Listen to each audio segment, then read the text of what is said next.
soleh-soleha, bagaimana kabarnya? Semoga selalu dalam keadaan sehat ya.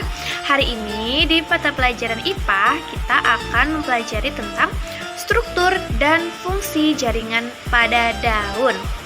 Oke, sebelum belajar siapkan diri Ananda ya.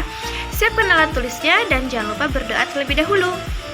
Bagaimana? Apakah Ananda sudah siap? Mari kita mulai pelajaran hari ini dengan penuh semangat dan selamat belajar. Nah, coba perhatikan gambar berikut. Ini adalah gambar beberapa contoh warna daun ya. Nah, subhanallah, masya Allah, ternyata warna daun itu bermacam-macam. Bentuk daun juga bermacam-macam. Nah, perbedaan-perbedaan inilah yang menyebabkan kita bisa melihat keindahan-keindahan yang ada ya pada tumbuh-tumbuhan. Nah, kira-kira kenapa ya daun itu memiliki bentuk yang bermacam-macam? Terus warna daunnya juga bermacam-macam. Kira-kira nih, warna daun itu mempengaruhi proses fotosintesis tumbuhan atau tidak? Seperti yang kita ketahui ya, kalau fotosintesis kan kita membutuhkan klorofil ya, atau zat hijau daun.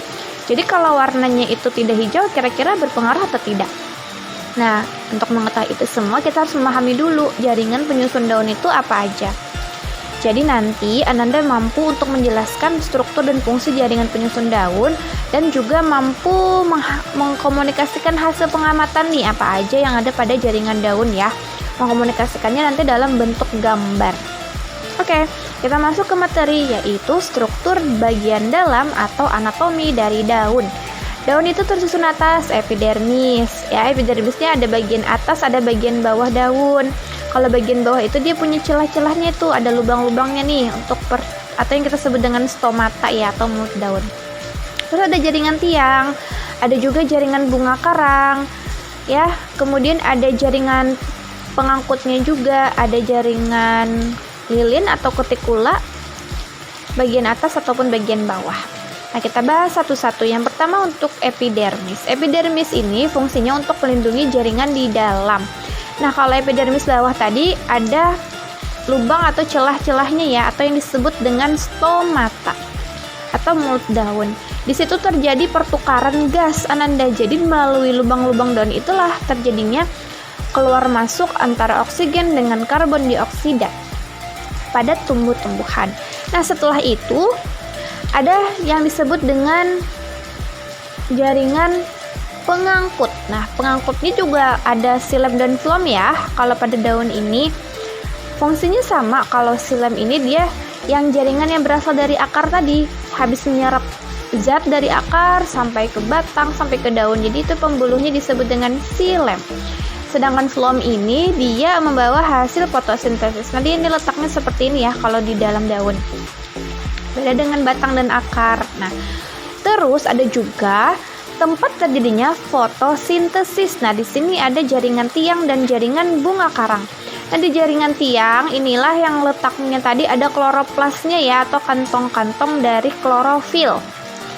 Di situ tersimpan pigmen hijau daun yang akan aktif jika terkena cahaya matahari dan akan mengubah cahaya matahari, air, dan juga karbon itu menjadi karbohidrat C6H12O6 ya. Itulah tempat memasaknya tumbuh-tumbuhan tadi di bagian daun, di bagian sini Ananda, di dalam jaringan tiang ya, atau kalau keduanya ini disebut jaringan mesofil karena mereka sama-sama terlibat dalam fotosintesis. Nah, kalau pada daun itu jaringan epidermisnya akan bermodifikasi menjadi kutikula. Kutikula ini atau juga disebut dengan lilin ya. Itu agar tidak terjadinya penguapan atau dia mengurangi penguapan di sini. Makanya daun itu kalau kita lihat ya lapisannya itu mengkilat ya, biasanya itu lebih licin, mengkilat karena ada lilinnya di situ. Sama juga seperti pada buah-buahan. Nah, itu fungsinya untuk mengurangi penguapan. Jadi inilah struktur dan fungsi jaringan yang ada pada daun. Nah, selanjutnya supaya Anda lebih ingat lagi bagaimana bentuknya, di mana letaknya, silahkan Anda gambar struktur jaringan daun ya, seperti gambar berikut ini. Ini kita bisa lihat ya, bagian-bagiannya itu sudah lengkap, jadi bisa Ananda gambar, dan usahakan gambarnya itu sebagus mungkin supaya Ananda paham bentuk dan letaknya. Allah Subhanahu wa taala berfirman dalam Quran surah At-Taha ayat 53, seperti yang sudah Ustazah sebutkan di pertemuan sebelumnya ya, bahwa Allah itu menurunkan dari langit air hujan, dan dari air hujan itu nanti akan muncul tumbuh-tumbuhan yang bermacam-macam.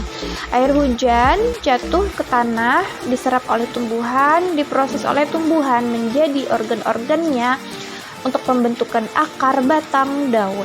Nah, setelah terbentuk organ-organ tubuh tumbuhan tadi, tumbuh-tumbuhan bisa melakukan proses-proses kehidupan seperti fotosintesis ataupun pertukaran udara. Dan itu juga bermanfaat bagi kita sebagai manusia, karena kita membutuhkan energi dari tumbuhan ya, makanya kita mengkonsumsi tumbuh-tumbuhan sebagai zat makanan kita. Juga berfungsi dalam menghasilkan oksigen, jadi tumbuhan itu membantu membersihkan udara. Nah, oleh sebab itu kita harus bersyukur ya bahwa Allah sudah menciptakan tumbuh-tumbuhan, dan tumbuh-tumbuhan itu bisa kita manfaatkan untuk kebutuhan kita sehari-hari. Alhamdulillah, kita sudah mempelajari tentang struktur dan fungsi jaringan pada daun. Semoga apa yang Ustazah sampaikan bermanfaat bagi kita semua. Ananda jaga kesehatan selalu ya, dan berusaha membantu ayah bunda di rumah. Terima kasih, sampai bertemu lagi di pertemuan selanjutnya. Wassalamualaikum warahmatullahi wabarakatuh.